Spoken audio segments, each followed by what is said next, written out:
Instead, they're making money as defense And contractors in the drone and industry. they sit and reap the benefits Yeah. of the very freedom that the socialist military provides for them. They reap those benefits. And does anyone ever, is there a Trump that would ever put on the uniform? No. They're a family of cowards.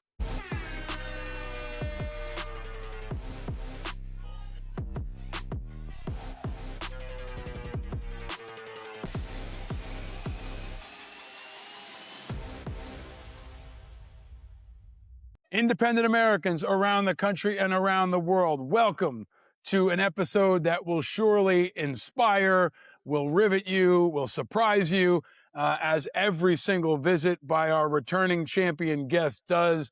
He's been a longtime leader of our independent movement. He's been a voice of patriotism and strength and clarity and conscience for decades. He's a person that I really enjoy having on this show more than almost anybody. And apparently so do you, because every time he's on the show, the YouTube numbers, the downloads are off the charts, because I think people are always very hungry to hear from him now more than ever. Returning to independence and independent Americans, the great and powerful Jesse the Body, the Governor Ventura is back on Independent Americans. Welcome back, sir. Thank you, Paul. And everyone always forgets I have two other titles. Please. I was actually a mayor first. A lot of people forget, they don't realize that before I became governor, I did a full term as mayor of the sixth largest city in Minnesota. So it wasn't like I didn't have some experience before I won the governorship. I did. And that election was nonpartisan. You know, it was a local level. You don't name your parties. It's just you again. In my case, it was me against a 24-year incumbent. And it was time for him to leave. So I made sure he left. I will include that in the next introduction. What else did I miss? Navy SEAL Oh, or ass kicker extraordinaire, body no. slammer of Donald Trump? What else should I put in there? Well, not exactly a admirer of the current president, I'll tell you that. And the reason, I tell people, it's actually my fault, not his. How's that, Jesse? Well, it's my fault because I honor oaths. When I take an oath, I take it for life. And I've taken two oaths in my life. The first one is the longest one, and that was an oath to the Constitution when I joined the United States Navy. And then when I got out of the Navy, I took an oath to my wife. And I can happily say we've celebrated 51 years because I take that oath pretty damn serious too. It's a promise you make, and, there you go. So my problem with Trump is that I took an oath to the Constitution, and this guy needs a history lesson and needs to go to school, and the Republicans should join him in learning about the Constitution and in learning that that's the document that runs our government, not him. He has to stay, or supposed to stay, in those bounds, but they don't, and he especially doesn't. This war right now, completely illegal, completely illegal. And the reason is that we're set up to where one person is not supposed to be able to take you to war. Well, one person has taken us to war, and we've got a Congress and Republicans. I don't know what their deal is. Are they really that terrified of this guy? I mean, they run and hide. They're spineless.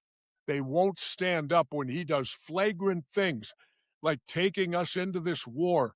Yes, the president has the power to do that if, quote, you're in imminent danger.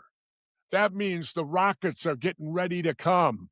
You've already taken some. You're in defense. It is not there to go on offense. It is not there to allow one person. And where's Congress on this? Why have they not voted? It's going on 6 months now. Well, the problem is what? You got a Republican House, a Republican Senate, and a Republican president. And what do? They put their party before the country. Their party's more important to them than the country is. That was proven during the Trump impeachment hearings. Mitch McConnell could have stopped this guy from ever holding office again. And what did he do? The coward Mitch McConnell, oh, we'll let legal or justice take care of that. Well, they didn't. And then I got the people of America to blame. It's time to tee off on them, too. What did they expect they were getting? Take a look at this guy's record. Everything he's been involved with has ended up bankrupt. He ends up filing bankruptcy. Trump Towers, all of the Trump University, all of this crap he creates, he takes the money and runs. Now he's bankrupting America. We are now $40 trillion in debt. I mean, not even 10 years ago, it was 19 trillion. See, that's the difference between Democrats and Republicans. Democrats tax you and pay cash. Republicans spend the same way, but they put it on the credit card. So they tell you, oh, you're getting tax cuts, while they do nothing but build up the deficit, which is going to come back and haunt us at some point. It is going to reappear. And right now, they say every citizen in America owes over $100,000 to get rid of this debt. $100,000. Well, think about that a little bit, people. You got $100,000 to pay? Can you write a check for $100,000 and cover your end? I guess I can brag and say I can do it. I can do it, but do I want to? Hell no. Not unless everybody else is going to, and not unless this bozo in the White House is going to do something. Because, that's how I feel. This is why we needed you back, Jesse. This is why we needed you back. And you said he needs a history lesson, but I often feel like every time you join us, especially for the younger members of our audience, they're getting a history lesson.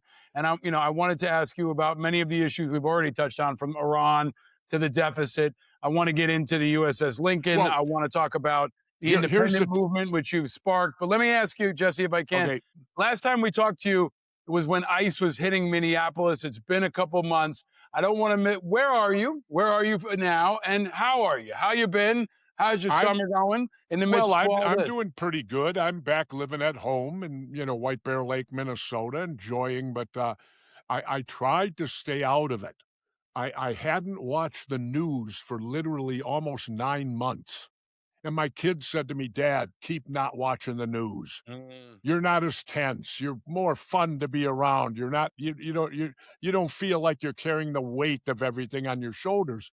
But then what happened? Well, excuse me, our illustrious president committed a war crime at my high school. And I want people to be clear on this. And I brought this up with Senator Klobuchar. I said, how come it is a war crime to use chemical weapons against your enemy? That's a war crime. And yet we can use it against our own people? Paul, does anyone but me see something wrong in that? You can't use it against your enemy, but you can use chemical weapons against your own people. Well, what happened? ICE, or as I call them, the Gestapo, and I have every right to call them that because both of my parents were World War II veterans. My mom was a nurse in North Africa. So I have the right to say what we saw in Minnesota was the Gestapo. And I think my parents would have backed me up on that. Both of them fought. My mother was German and fought against the country she came from. My father had 6 bronze battle stars. He was in North Africa, Normandy, Battle of the Bulge, Remagen Bridge, Anzio, Berlin, and lived. Wow. And I'll tell you, my dad, he opposed the Vietnam War before the hippies did. I came home from school and said, Dad, we got to fight the Vietnam War. And my old man looked at me and said, you think so, huh? I said, yup. He said, why? I said, well, we got to stop the domino effect of communism. What a lie that was. We lost. What happened to the domino effect of communism? And that leads me, Paul, to my next point. Where on earth are people getting off, these Republicans, calling people communists because they're socialist? There's a big difference. And here's a point I want to make, and I'm doing it on your show. I want to be the first to say this. I've been screaming it. Here we sit calling people with socialism ideas communists now, and yet why don't we call people in the military communists? The entire United States military is socialism. Can you imagine, Paul, a capitalist military? A military for profit? Gee, what would they get involved in if the military had to earn a profit? The point I'm making is that all these capitalists, all these Republicans who scream about capitalism, their very capitalism is protected by socialism. The U.S. military, pure socialism. Paul, you served. Is there any capitalism in the military? None. There wasn't until these guys got there. It's all socialism. Yeah. I, as a Navy SEAL, got paid the same money as a clerk sitting at a desk. It has no bearing on what you're doing, what participation, pure, unadulterated socialism. And yet, we're calling people that support, Social Security, support Medicare. Now they're called communists? Excuse me. Let's look in the mirror at our United States military, and if you're going to call these other people communists, then you can't put the service guy on a pedestal. That means he must be a communist too. I think you're touching on an important point, and some people have been calling it a new Red Scare. It's definitely an old playbook trick that they're trying to use again. This episode of Independent Americans is sponsored by Kalshi. We make predictions every single day. We talk about it on this show: politics, pop culture, the economy, the biggest stories making headlines all across America and around the world. Kalshi, America's #1 prediction market platform, lets you trade those predictions in a live market. If you haven't checked it out, now is the time, especially around politics and the elections. Will Trump buy at least part of Greenland? If you think he'll do that before 2027 and you wager $100, it'll pay out $2,019.24. If you think it's going to be before January 20th, 2029, it's 17%. You can also pick whether or not you think the Republicans or the Democrats are going to win Congress. You can pick who you think the Democratic nominee will be, who the Republican nominee. It would be great to see if there's an independent nominee. There's a lot that you can wager on, but on Kalshi, you're trading against peers in a live market, meaning there's no house. And as the probability changes, you can buy in and out of your position. It's fun. And if you listen to this show, you can stay ahead of the curve. So download the Kalshi app and use the code INDEPENDENT and get up to $500 in bonus credits when you trade 25, which is pretty good. Kalshi, Kalshi, Kalshi, trade on anything. 18 and older, restrictions and eligibility requirements apply. Event contract trading involves risk and may not be suitable for all investors. Kalshi products are not available in all jurisdictions. Prices, values, and available markets may differ from those mentioned. For more information, see Kalshi.com/regulatory. Independent Americans, now is the time. Check out Kalshi. But let me ask you to talk about the related issue, which is happening in Minnesota this week in Florida. Socialists, self-proclaimed socialists, and the Democratic Socialists are winning primary elections. Now, most recently in Michigan, Mamdani in New York. There's a rise of this far left part of the Democratic Party. It's taken over the Democratic Party. You've never been shy about hitting both parties. You've said what you said about the Republican Party. What's your assessment of the rise of the Democratic Socialists and the Democrats in general, where they are? Klobuchar is now running for governor in your state. I don't know if she got back to you about the idea you presented last time. When she left her Senate office, you said she could put you in place down there in Washington to really mess with Trump and shake things up. I don't know if she ever got back to you on that idea, but I thought it was a good one. But what's your assessment of where the Democrats are now, Jesse? Well, the Democrats they're split up.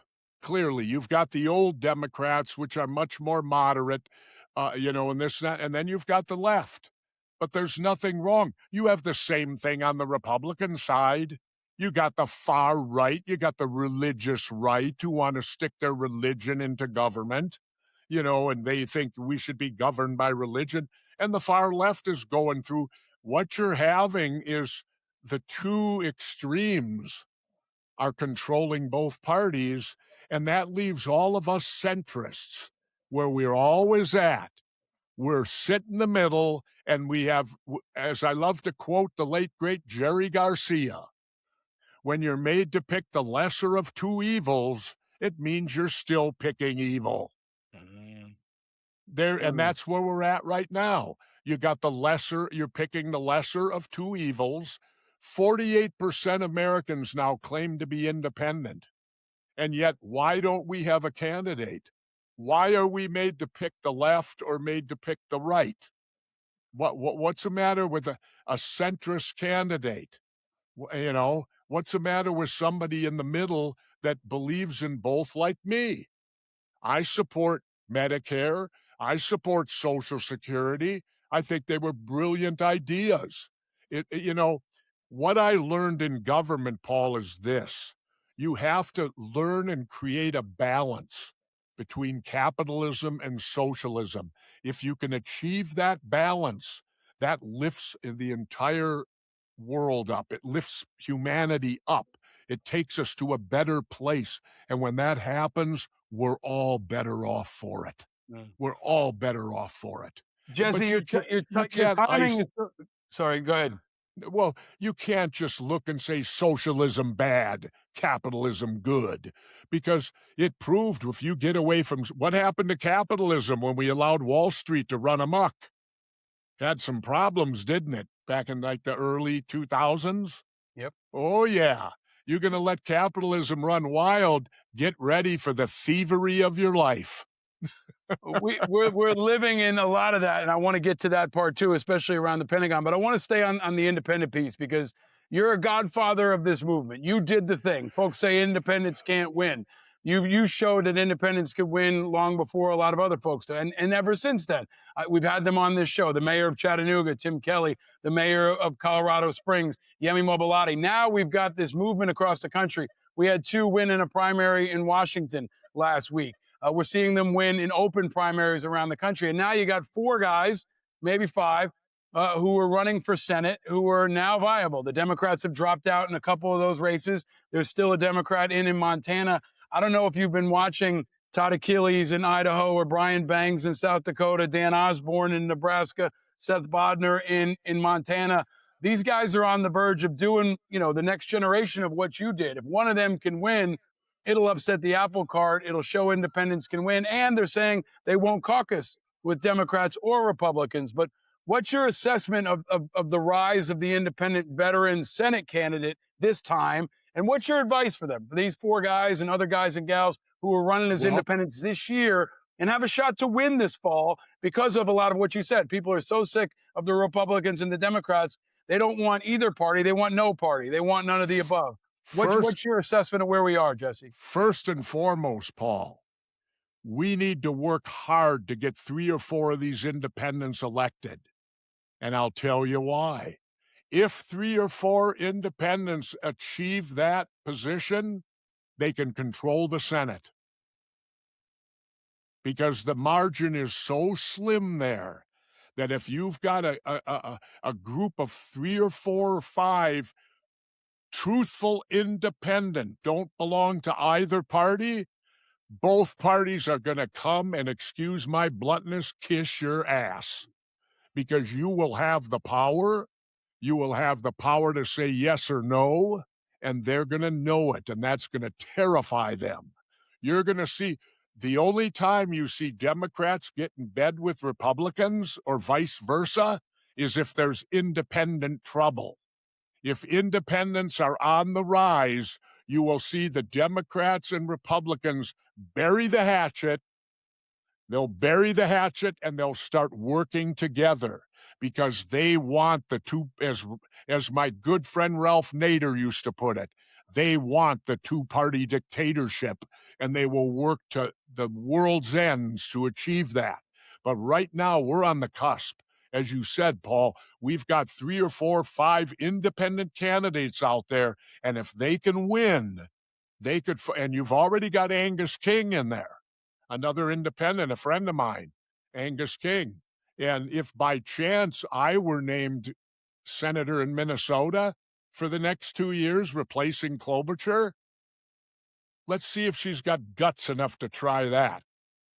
This is the part I want people to push out there. I want to hear Amy Klobuchar's response to that proposal, and I welcome her on this show. I'm glad you talked about Angus King. We had Joe Manchin and Heather Manchin on this show a couple weeks ago. They're now raising money for independents. You said to me, I think the last time you were on the show, you need either celebrity or you need money to win as an independent. And you had the former, and you didn't have a whole lot of the latter, but you did the thing. You won. You showed it can be done. Now it feels like the money is starting to come, but we still need to break through on that level. We've seen small donors, but we don't have a billionaire. We don't have George Soros. We don't have Elon Musk. You don't but I need feel like them. we're very close to achieving that level playing field where we can You don't really need them. And that's the scary thing for them. Please. The scary thing for those ultra-rich people is that this movement don't need them. It's happening with groundswell. When I ran in Minnesota, you know how much money I raised? $300,000. $300,000. The Dems and Repubs combined spent $12 million, and I won.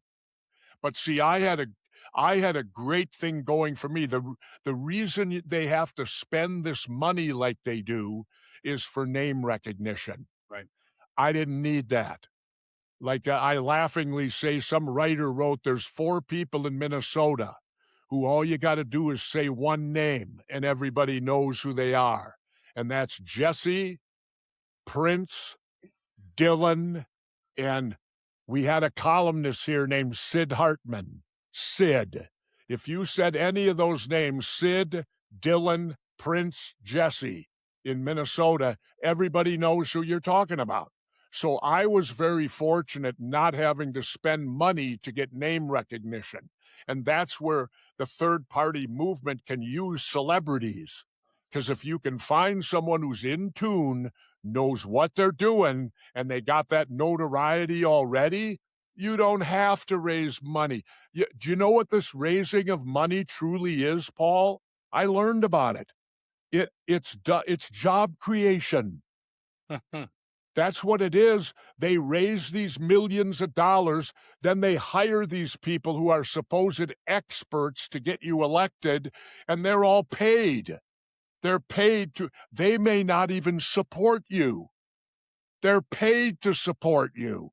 And that's why you hear this, oh, they got 14 million on hand, or they got umpty-ump. That's to buy people who will go out and pound on doors. It's a job-creating program. When I ran for governor, Paul, we had one paid person. One. You know who that was? My campaign manager, the late Doug Friedline. And you know how much we paid him? Doug left his private sector job, and we paid him the equivalent. We paid him what he would have. He was the only person on my entire election of the 38th governor of Minnesota who got paid. And I think that was fair. He left his job to do it. But everybody else on my campaign was a volunteer. And guess who won? So you don't need the billionaire. You truly don't. If the movement gains momentum, if it gains traction, and but the problem is the people have to have patience and stay with it.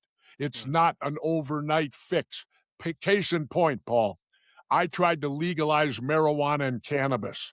Yeah. When I was in office 25 years ago, I tried. Well, guess what? A year or two ago, Governor Walz called me, said, Governor, you got to come to my office Monday. I said, for what? He said, well, something you wanted is going to happen. Marijuana will be decriminalized.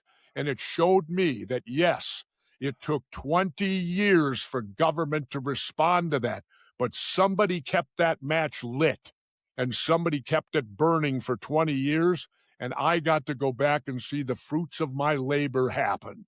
20 years later, fortunately, I was still alive, to see prohibition lifted on cannabis marijuana. That was a huge moment, and I think it's really another example of how you were ahead of where the politics were, where the parties were for years. I kept saying, the Democrats and Republicans are behind the people on marijuana. They were cautiously looking at medicinal marijuana, and it was clear what the people wanted. And now they're struggling to catch up. And I'm also really glad that you're underscoring that this is a movement, because it really is a movement that's been responding to the needs of the people.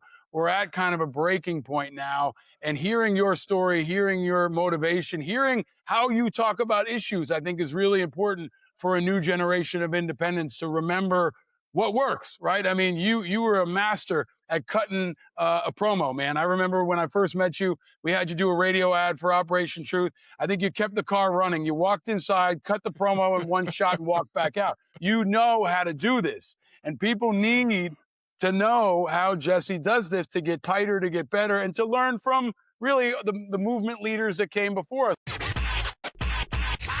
But let me ask you, Jesse, you mentioned a couple names of people from Minnesota. There's one that's in the news a lot that Minnesota may not want to claim, and it's Pete Hegseth. Pete Hegseth has run for office in Minnesota. He claims Minnesota. He's always got his Vikings jersey on. And I want you to respond to him. And in particular, especially as a Navy veteran, as a former Navy SEAL, this entire situation with the USS Lincoln. Well, first and foremost, as I understand it, I'm not an expert on Hegseth, and correct me if I'm wrong, but I understand he's a weekend warrior, that the only place he served was in the National Guard. I question right there. Why would you have a weekend warrior National Guardsman, which are important? They're a governor's military, if you want to call them what they are. They're whoever the governor of the state is, their military is the National Guard. Now, what happened to the Guard? Well, if we go back to the Iraq War, George Bush didn't want to implement a draft. So what did he do? He started taking the National Guard and deploying them overseas. That in and of itself was completely wrong. That is not the role of the National Guard. They're called National Guard. That means they're inside the United States. They're not here for foreign deployment. That's the regular military's job. But Bush changed the rules because he didn't dare bring back a draft, to fill up the body quota. So he used the National Guard in lieu of a draft. Now, getting back to Hegseth, I guess he's a combat veteran. I don't know in the National Guard how much they got in. I would guess they were more support than they were actually frontline, shooting people. Not all the time. I got to tell you, Jesse, not all. Well, I stand corrected. Yeah. But they were wrong to be there in the first place. I really think that's an important point, too. I really do. The abuse of the National Guard is still an underreported and and now it's become something that they throw the National Guard at everything from that ain't what they're supposed to be doing. Well, he's not the most experienced guy. Why do you think George Bush got out of Vietnam? By joining the National Guard. He joined that Champagne unit down in Texas, where he knew he wasn't going to go overseas. Well, you got the same thing now, except the Guard no longer is protection anymore. You can end up over there. But getting back to Hegseth, what irks me about this guy is that he treats war like a football game. He does these interviews like he's giving a pep talk to the team before they run out on the field. There is nothing glorious about war. There is nothing at all where you can hold your head up high, and it's man at his lowest denomination. When man decides to go to war, that is the worst thing man has ever come up with. And we still do it. So my point is, why is this guy so enthusiastic about war? Well, because what do you got?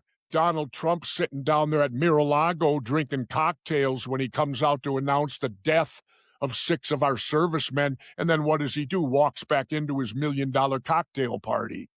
That's because these guys don't know what it's like. You got Trump. Trump would have never invaded Iran had he not run from Vietnam. If Donald Trump would have served in Vietnam, he would have known better that you cannot go into one of these 4,000-year-old countries, bomb them, and think they're going to change everything about them. Why would Iran listen to us? We're here celebrating our 250th year on the planet. How long's Iran been here? 4,000 years? And you're asking some country that's 4,000 years old to subjugate itself to a 250-year-old country? And we're the boss? Think again. And so if Trump would have gone to Vietnam, he would have had the knowledge and the know-how to know you cannot just bomb people and win. We dropped more bombs on Vietnam than we did World War II, and it didn't work. And had he participated, he would have known that, and then he wouldn't have taken that step in the first place. So, Jesse, talk about the Lincoln. 9 months at sea, even during Vietnam, carriers would stop and go get liberty. These guys haven't stopped in 9 months, in part because their supply base was annihilated by Iran. So now they're kind of stranded out there logistically. There's news that they may be coming home starting this week. I think the Eisenhower is tapping them out, but they've been out there for 9 months. It's now it feels like the same old story again. Troops getting screwed. When I was in Iraq, we didn't have water. We didn't have body armor. Sean Hannity said I was lying, and they said I was a traitor for talking about this. They were denying the insurgency. And now you've got military families saying, look, they've been stuck on this ship. There's tremendous stress. They don't have enough food. They're under an unreasonable amount of demands. What are your thoughts on this story in particular? Well, first and foremost, isn't it funny the people who criticize you are chicken hawks? Yeah, always. They never went in the service. When did Sean Hannity go in? Yeah, there's a whole new generation of chicken hawks. These guys, every 20 years, here they are again. These guys who talk about what the military should be and what the military should do are full of shit. Until you've served, and you and I've done that, Paul, until you've put the uniform on, of which I'd like to add, correct me if I'm wrong, has a Trump ever put on the uniform? No. Now, wait, we're hearing now about the prince is going back to London now, right? They all served in the military. Yeah. I brought it out before. You're talking about Prince Harry, yeah. Where's Baron Trump? Yep. Where's Trump's kid right now? I'm going to say this to you, Paul. Going to war is an easy decision. Aren't you going to challenge me on that? Oh, I know it's not true, but I'm waiting for you to nail the punchline. No, it is. It's an easy decision. If you don't have any kids in the military. No, I'll tell you how easy it is. A war is justified if you're willing to send your kid. If you're not willing to send your kid, how do you send someone else's? That's as simple as it is. It's justified if you're willing to send your kid. And I can tell you honestly, there hasn't been a war in my lifetime that I would send my kid to. And right now, why isn't Baron Trump, Donald Trump's kid, enlisting? Why isn't, and they tell me he's too tall. That's the big excuse I got. I guess he's 6'8" or something. Excuse me. I know someone 7 feet tall that served. His name is David Robinson. There you go. David Robinson grew 1 foot at the academy. He went in at 6'6", the highest you could be, and he came out at 7 feet. But David Robinson still had to go in and do his 2 years of active duty before he could join Tim Duncan and get in the Hall of Fame and win all those NBA titles down in San Antonio. So Jesse, if Robinson can serve, why can't Baron Trump? Why isn't this kid joining the military? The two sons of the King of England served. The one even went to combat. Now, if the King of England sends his kids in the service, how about this coward that's running our country do the same thing? Hear, hear. I've been screaming that for the mountaintops for the last couple of months, and I think it's really important. He dodges it. He doesn't talk about it. Ivanka never served. Kushner never served. His boys never served. There's plenty of guys that they've given an automatic commission to in the last couple of years, but his boys aren't among them. Instead, they're making money as defense contractors in the drone and industry. they sit and reap the benefits Yeah. of the very freedom that the socialist military provides for them. They reap those benefits. And does anyone ever, is there a Trump that would ever put on the uniform? No. They're a family of cowards. Can I be any more blunt? You don't have a problem with that, Jesse. Never a problem with that. Let me ask you, the Democrats have finally started to wake up to understand that corruption is something people care about. It's resonating. We saw this in Hungary with Orban. It was ultimately corruption that brought him down. People were just sick and tired of the corruption. The Democrats have now started to hit Trump on this. Yesterday, he had all the crypto bros at the White House to talk about crypto, and I made the point, I don't think most Americans are in crypto. They care about gas prices and diesel and milk and eggs and housing, and he's there getting rich off of crypto, talking about crypto. Can you talk about the corruption piece? Because I think especially for independents, they can be trusted to take this issue on because they're not indebted to the parties. But Jesse Ventura on Trump corruption, go. Well, I can't really speak to it because his corruption is so vast and so integrated into our country right now.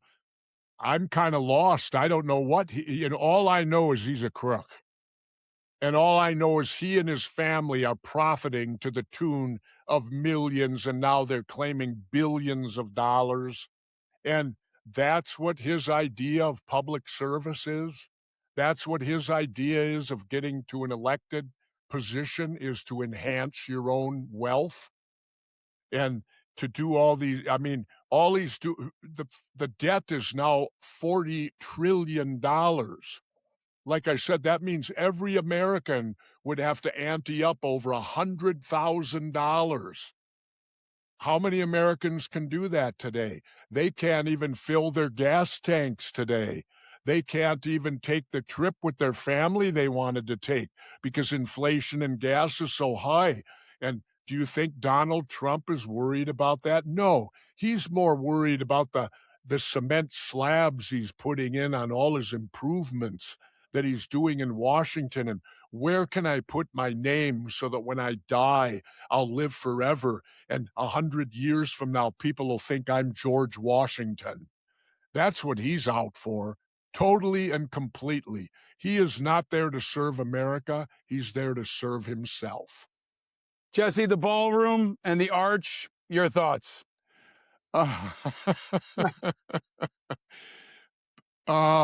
The ballroom well, first and foremost, I thought it was so crass. How dare him put his name next to John F. Kennedy? How dare him? And I one of the happiest days when they ordered it down and I got to watch it get taken down. If I won president after him, one of my campaign things would be I'll remove his name from everything he put it on through executive order like him. I mean, it's clear to me that, look who he's buddies with. He's alienating all of our allies for decades, centuries. And now his biggest buddy is this bozo from North Korea. Why is that his buddy? Because Trump wants to be like him. Trump wants to be a dictator. His ultimate dream is Putin, Kim Jong-un, and all the rest of these dictators. You notice how he buddies up to them. You notice how he puts them on a pedestal because that's what he wants to be. To him, the Constitution is just a document that gets in the way. Gets in the way. He hasn't followed it yet. Why would he now? Jesse, what do you think comes next? All the Democrats are already vying to be the successor. J.D. Vance is probably going to run. Hegseth now sounds like he might run. Tucker Carlson might run. You understand where politics is going before a lot of other people do. What do you think comes next? No elections. Talk about that, because I agree with you. Talk about that. Well, no, I think that Trump is going to drum something up. He's going to declare some type of martial law to where the federal government, and let me add this, Paul, we're a third world nation now, and people better get used to that. Now, Ask me my definition of a third world nation, please. What's your definition of a third world nation, please, Jesse? Here's the definition. A third world nation is a country where you have federal troops out on the street doing what local law enforcement's supposed to be doing. All of this law enforcement should be local and state. There should be, you got a country with federal troops doing daily law enforcement out on the streets of that country. That's a third world nation. And I can tell you from experience, because I've spent much time in third world nations, both in Southeast Asia, and who's your biggest enemy in Mexico? If you're a citizen or whatever and you go down to Mexico, who do you try to avoid the most? You want to know who? The federales, the federal cops, because they're the most corrupt. They're the most that they're going to challenge you and rip you off. So it's any country that has federal troops doing daily law enforcement is a third world country, which the United States can proudly say now we are. No, I think you are one of few who have been appropriately focusing on he's telegraphing his punches. He says he's going to attack the elections. He's been working to undermine the election. He has no intent of allowing a free and fair election because he knows it's a circuit breaker on his power. It's the single most imminent threat to his power. And every day he is working toward eliminating that threat. And I don't think people are awake enough to it. That said, this landscape of now Senator Kelly, the astronaut, is rising up. John Ossoff in Georgia. You've got Gavin Newsom and Pritzker and others who all want to be president. And then you've got the other side. Are there any dark horses that maybe people aren't paying attention to? People who are outside of politics that you think could rise up and get support in this moment? I'm not sure who could do it. I certainly don't want to. You know, I could do it if the right people got behind me, if we found that billionaire. Yeah. We're putting it out there into the universe. All right, we'll put it out there. We got to go find that billionaire that can finance us and all that stuff. But in the meantime, I do think that this is this idea of you being the replacement for Klobuchar would definitely help her with independence. And would definitely send a shockwave across D.C. I don't want to lose that point because you brought it up last time. It would elect her. It would elect her. Yeah. If she would come out during the campaign and say, Governor Ventura is going to finish my term for me, it'll get her elected if she does that. It would be the opposite of what we just saw with Lindsey Graham's sister. I don't know if you saw that, but yesterday during the debate, she said she doesn't really know much about foreign policy. It's not her thing. Well, she's there to rubber stamp Donald. Yeah. That's good enough, isn't it? Just call Donald and ask Donald how you should vote. That's all she is. And you know, I get a kick out of Lindsey Graham dies in office and now he's this big hero. Are we going to build a big statue to him now? You know? They probably will. I mean, one idea I've put out there for a long time, we talked about this, the celebrity factor. Stephen Colbert is from South Carolina. Stephen Colbert has a tremendous following. I don't assume he's a Democrat. If he ran as an independent, especially in an environment like this, he's someone who could get a lot of support, raise a lot of money, and make a lot of noise, and get no shortage of media attention. Yeah, and he has name recognition. That's the biggie. He doesn't have to buy it. He doesn't have to raise money to buy it. And those are the kind of people, for a third-party movement, those are the kind of candidates you want. Because the big thing for the third-party movement is getting the money. See, the worst decision ever made was by the Supreme Court, when they did that and said that money is free speech. So in other words, how can you have bribery in the private sector? If you got caught doing bribery, couldn't you say, well, I was just practicing free speech? Seems to me you could. Wouldn't that be a defense? I think it's a good point. Well, I mean, how can they possibly, the Supreme Court, say that money is free speech? In other words, if I pay off and it's only in politics. You can't do it in the private sector. You can't go payola somebody off and buy something, and if they find out about it, they'll put you in jail.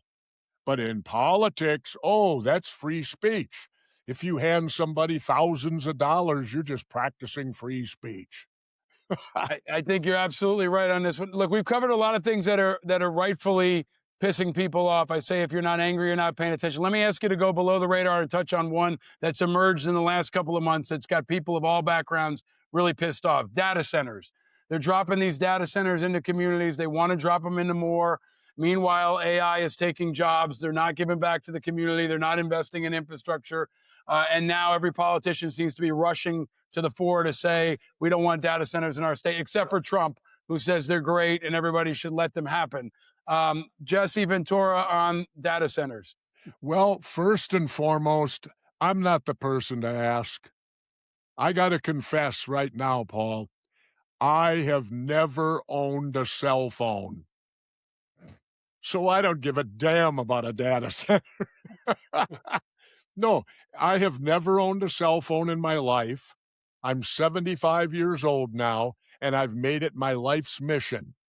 I want to see if I can die and put on my gravestone, he never owned a cell phone. Because I figure if I'm lucky enough to hang around another 10 or 15 years, I may be the only one on the planet who can say that. And so when you talk to me about data centers, I sure as hell don't need them. At least I don't directly, to my knowledge, need them. I think they're like anything. They're probably a necessary evil, if you want to put it under that category, to where it is the future. We've got to come up with some type of answer for them. But obviously, the answers we're getting now are not complete and not as good as they should be.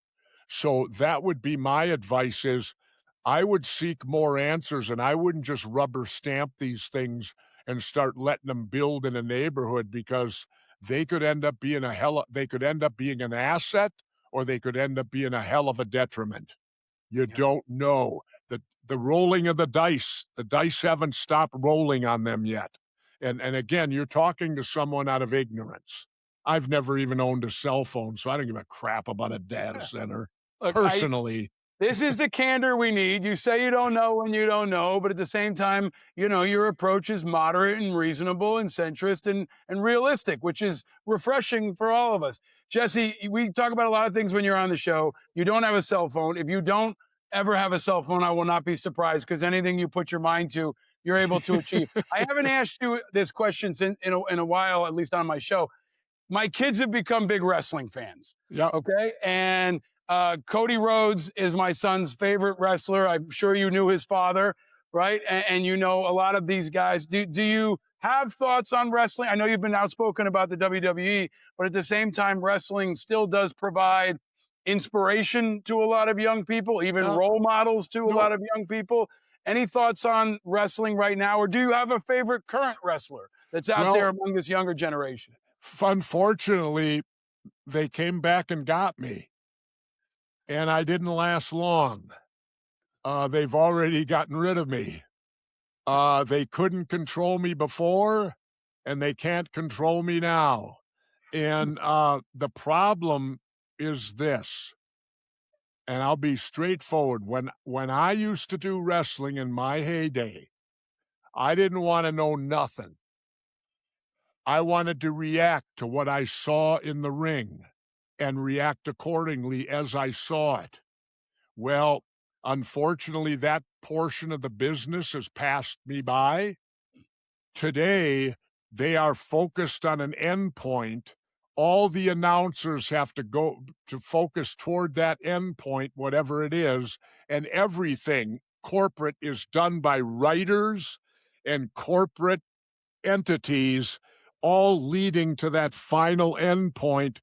So therefore, it's weird to say, but wrestling today, wrestling in my day allowed me the freedom to ad-lib. That's been taken away.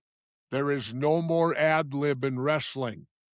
It's gone. The announcers now, I purposely used to say in the old days, I don't want to know nothing. I don't want to go to production meetings. I don't want to do nothing. I want to be able to react to what happens in the ring. And Vince McMahon had given me my marching orders. My marching orders were, Jesse, if you believe it, then it's true. Mm. Well, I can't apply that today. They won't let me do if you believe it, it's true. And I got in trouble right away. The first match, they're in bed with Trump. And I got in trouble the first day reacting to the match. The crowd did something I didn't like. And I remember I said, well, what do you expect from a bunch of people that elected a criminal to the White House? No, that's Jesse the Body entertaining. Yep. That's Jesse the Body bringing shit into wrestling that makes it entertainment. Oh, boy. And then their cage match. That was the end of me. Because let me give this background. When it was the 26 territories, New York was the only territory where you won a cage match by getting out. My point is, what is the purpose of a cage if you can get out?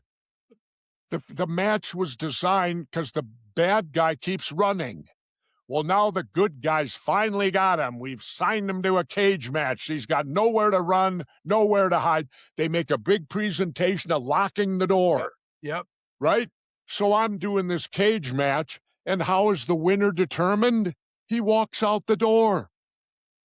I sat back in my chair, and I made the response. I said, gee, why didn't he just get his limo driver to open it for him? Now, at home, I know everybody roared and laughed. But there, that was a kiss of death for Jesse Ventura. Because, but maybe because what did Jesse do? He brought out the obvious. Yeah. Why would you have a cage and the way you win is to get out? Then what do you have it for in the first place? If you can get out of it, it doesn't serve a purpose. Well, maybe that might be an interesting insight into the world of Trump, because he's the bad guy who tries to celebrate getting out of every cage. But there's also something we've talked about a lot on this show, and with you, and Mick Foley's been on this show and others. I think there is this intersection between the Trump White House and wrestling that also is kind of his kryptonite, because he can't fuck with you. He can't fuck with Mick Foley. There's talk about John Cena and The Rock and so many other folks, and he's got Linda McMahon in there, as a hatchet woman on the Department of Education. But there is still a very deep populist element to wrestling and a heroic part to wrestling about taking down the bad guy that makes me believe in the end that you and a lot of other wrestling voices and wrestling fans are going to be ultimately what leads to him being locked in that cage for good. Well, what angers me is this, and I've come close to resigning from the Hall of Fame. Yeah. Because of the fact Trump's in it. Why is Donald Trump in the rest? It's another one of these awards he gets that he doesn't deserve. Just like when he got the prize for the Nobel from that woman, where I would have give it to you. You're the peace guy. And then he goes to war. First thing he does is get the peace prize and then goes to war. But my point being is that, I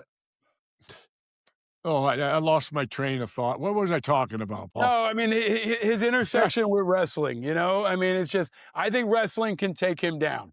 And I think the worst thing for him would be sitting across from you, right? Because it reveals how I know what it is. Guy. He and Hegseth, I want to see a cage match with he and Hegseth against you and Mick Foley. And I don't care if you're 75, you guys will take him down. If I go to the Senate floor, I'll tell you this, I can say anything I want to him, and I'll tell you why. He's in the Wrestling Hall of Fame. And here's the reason.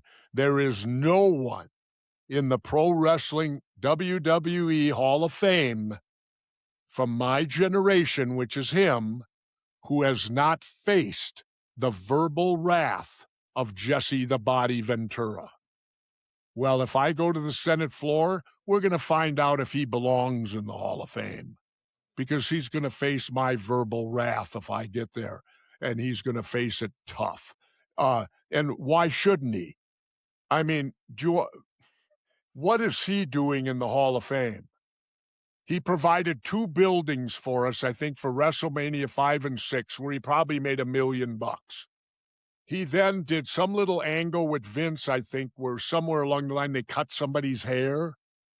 Yeah. Do you know how you get in the Hall of Fame, Paul? I wrestled one time, and there's guys that would beat this. I wrestled one time 63 consecutive nights in a row. Man. That's how you get in the Hall of Fame. Wrestle 63 nights in a row. Go out there. My first new car was a 1975 Mercury Cougar. In 2 years, including carpooling, I had 128,000 miles on it. That's how you get in the Hall of Fame. You get in the Hall of Fame by traveling 100,000 miles a year and wrestling 300 nights a year and doing it for 10 to 15 years. And I'm so angry because a good friend of mine, Ken Patera, is not in the Hall of Fame. Kenny Patera is an Olympian. He was the first man to overhead press 500 pounds in the world. He wrestled 25 years, Andre, you name him. And Kenny ain't in the Hall of Fame, and he's turning 83, and he's now getting almost into hospice.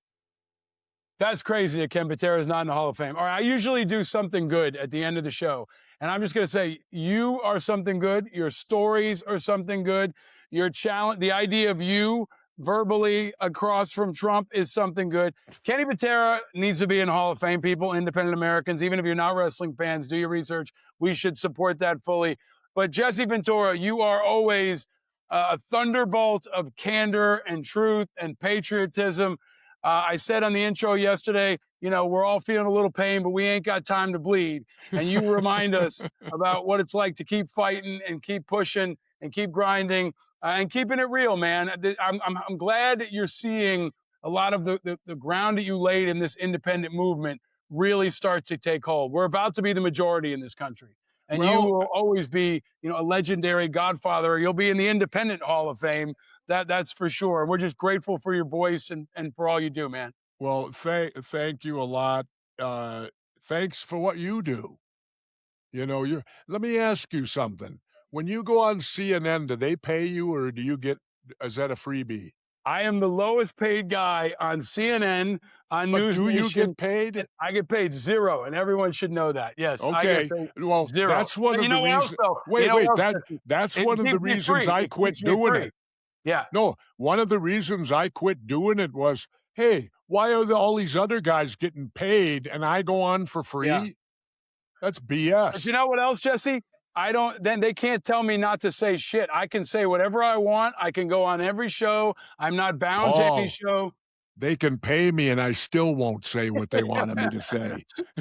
Well, I need you to be my agent. They could offer me all the money they want and I'm still going to say what I'm going to say. I think if they were smart, given where all of the ratings are, they would give me and you a weekly show to do this. You know my story of what happened when I came out of office, didn't you?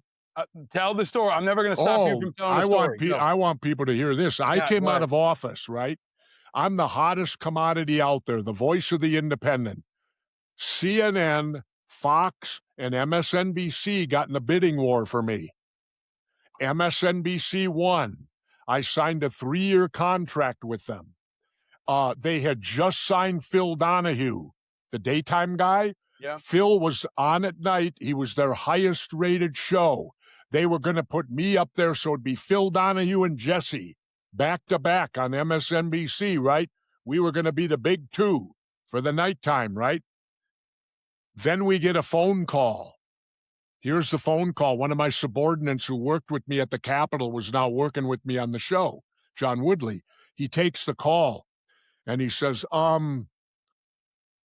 is it true that Governor Ventura doesn't support the upcoming invasion of Iraq? And my subordinate says, oh, no, he's vehemently against it, because I was. He said, this is Vietnam all over again. It's BS. And I was right. There was no ties to al-Qaeda. There was nothing to do with 9/11.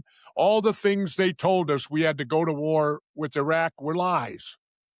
And so I came out and said, and so the call went, is it true Governor Ventura doesn't support the upcoming invasion of Iraq? Because it's right before 2004. And my subordinate says, oh, no, he's vehemently against it. He's a Vietnam veteran. He said, this is Vietnam all over again. Second question, does Connecticut know about this? Now, why is that question? Well, the MS stood for Microsoft. NBC at that time was owned by General Electric out of Connecticut. Okay, they wanted to know if General Electric knew my position. Then they got to the third question, Paul, the good one. Is there any chance he change his mind? And my subordinate goes, well, he said, I've seen the governor change his mind, but it was all on things that he actually was kind of ignorant of. And that when he'd educate himself and read about it, yes, I've seen him, take a different viewpoint and switch his position. But he said, this is war. He's a veteran. There ain't no way he's changing his mind on this. He already said it's Vietnam all over again. Well, guess what happened, Paul? Oh, likewise, Phil Donahue was against the war. Yeah. Both of us. What happened? Phil was pulled from the air, their highest-rated show at the time. I wasn't allowed on, and they paid me all 3 years. I got paid the entire 3 years, and I was handcuffed because my contract said I couldn't do any news programs or cable television. So for 3 years, Jesse Ventura was removed, was gotten rid of because I honored contracts. I signed a contract as long as they paid me, and they paid me all 3 years. In fact, the home that I bought in Mexico, Paul, when you live in Mexico, they name their houses like Casa whatever. I came within an eyelash of naming my house Casa MSNBC because they bought it. No, and this was a contract like pro sports. Now, not a Pat Mahomes contract, but a solid, like NFL. The Bobby Bonilla contract. This is the Bobby Bonilla Mets contract. I mean, this is pretty good, man. All I know is that I was kept off the air. They paid me all 3 years. So in essence, they bought my silence and there was nothing I could do about it. And they pulled Phil. You've never ever hear of them pulling their highest rated show? Never. But that's the power. And why? Well, General Electric is one of the biggest war profiteers in the world. When we go to war, General Electric makes billions. They weren't going to have some announcer talking down the war that they're going to make all this money on. That was your war, right, Paul? Yeah. Yep. Kind of nice to hear that story, isn't it? Oh, it's look, here's why we need you, Jesse. So if MSNBC won't have you, CNN won't have you, I want you to come back here as often as you can because you speak truth to power. And look, we started with a history lesson. We're ending with a history lesson. Lots of great Jesse fire in between. I'm so grateful to you and to your team and everybody for making this happen. We need your voice now more than ever, especially the younger generation that needs to be educated on all these things, especially in times of war. We need Jesse, the body, the governor, the mayor, the Hall of Famer. Let me finish with this, Paul. Yes, please. And this is for the young people. Yes. I'm 75 years old now. I was 2 or 3 during the Korean War, so I can't speak to the Korean War. But every war in my lifetime, every one of them that the United States has been in, has been based upon lies. And when the war's over, no one is held accountable for those lies. And every war in my lifetime that we fought, the end is terrible. In the end, we accomplished nothing. Every war we fought in my 75 years, including Korea, accomplished nothing. Nothing. And I don't think any of these new wars are going to accomplish anything either. War is the stupidest thing man's ever thought up. And until he gets it out of his head, we'll continue to do stupid things and fight wars where nothing gets. Anything come out of the Iraq war that's good? I can't think of much. I met you.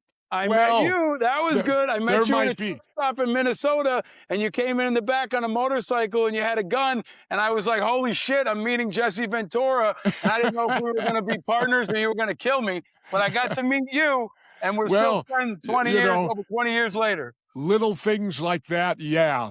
But the big but you're picture. Right, but you're right. The big picture. You know what the big lie was in Vietnam? You know what the big lie was there? Oh, we're stopping the domino effect of communism. Right. Well, excuse me, Paul, we lost. Yep. Why didn't the domino effect of communism happen? See, that was a lie, too. My dad knew it. I came home from school. I said, Dad, we got to fight Vietnam. Why? Domino effect of communism. My dad goes, that's the biggest bunch of BS I've ever heard in my life. And this is from the World War II guy. Yep. You know? I think it's maybe the most important message for young people to hear is that, you know, Smedley Butler said war is a racket. Yep. And every generation apparently has to learn this the hard way. I hope that my boys won't have to learn it the hard way and they can break the cycle. And the only way we're going to break the cycle is if we hear from people like you, man. I forgot Smedley's great quote. Right?